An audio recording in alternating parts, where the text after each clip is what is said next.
Hey guys, this is Comic Uno. Today I'm doing a review for Batman Detective Comics issue 30. Before I start talking about this issue, just so I give you guys a little update, of course I have Comic Uno episode 43, and that's the show where I review all the comics I read this week in one show. And here are those comics. We have New Warriors issue 3, Shotgun Wedding issue 1, The Vampire Diaries issue 4, Starlight issue 2, and Green Lantern issue 30. So if you want to go check out all those reviews, go to Comic Uno episode 43. But let's talk about Detective Comics issue 30. I was just super excited to read this. This is one of my most anticipated issues for the week. I'm a big Brian Buccellato and Francis Manapul fan, and loved their work on Flash, and couldn't wait to see what they did with Batman, because I love Batman, love the Bat Family, read so many Bat Family titles, been reading the Bat Family for a really long time, so I was really excited to see what they would do with Detective Comics, especially since Detective Comics has been under the radar, and hopefully this will get more people to read the series, because I actually really loved Gotopia, but didn't really read Detective Comics before that. But love the cover. I think the yellow pops out. Art's amazing for this series, this cover, and in general, Francis Manapul is a great artist. So love the cover, but let's see what's going on with the story. So in this issue, we get to learn a little bit more about Bruce in this issue. Bruce still mourning Damian, but not feeling like it's a little too old, because, like a Batman and Robin, they beat that with a bat.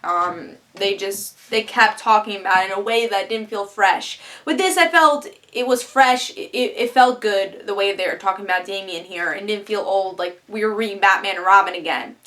But yeah, so this issue we get to see Bruce. He makes a business plan with this woman, Miss Aguilar, and they just want to make Gotham a better place. And I love that they reference 0 Year here too. It says, remember that speech you made? Well, it inspired me to do something. And I love that. I'm really looking forward to their whole business deal and seeing where those two characters go. And Mrs. Aguilar also has a daughter. She's a motorcyclist, and we see a big cliffhanger with her in the end, so I won't say until the ending. But yeah, there's also a hovering story with these other villains going on. I feel like they weren't as important in this issue, but there is the villains in this issue, especially because they're angry that Bruce made this deal, so they are the villains ahead of that. And there's a lot of figureheads in making maybe Bruce make a different business investment, but we'll have to see as the series goes on.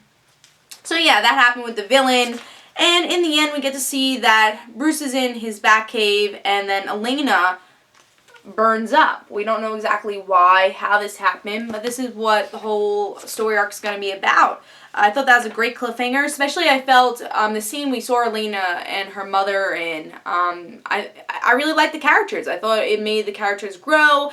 They were likable from the first page, so once you saw the ending, you're like, whoa, what happened to Elena? So I thought that was a great way to start the issue. I feel like the story, maybe it was a little bit more of a 4-star story. It was a very solid story. But what makes me really love this issue was the art. I thought the art was amazing. I love Francis Manapul's art. I think he does a great job. Hold on, I want to get a good page because I keep getting advertisements. Hold on. Yeah, here's a good page. This is a whole full page. I love the action scenes throughout the whole issue. So the art made the issue for me. The story was solid. I think the story is going in a great direction. I like the cliffhanger, and I know with Brian Buccellato, he really builds up his story, so I'm looking forward to see the end game of this story arc. I'll give it a 4.5. I might be being a little generous with the 4.5, but I really love the art, and I think you guys should pick this one up. And this was one of my favorite issues of the week. So hope you guys enjoyed. Can't wait to see what this creative team does with the rest of Batman, and looking forward to see what they do end up doing. So this is Comic Uno, and guys, don't forget to follow me on Twitter for Comic Uno and the Random Situations, and don't forget to like my Facebook page, and I'll see you guys later. Bye.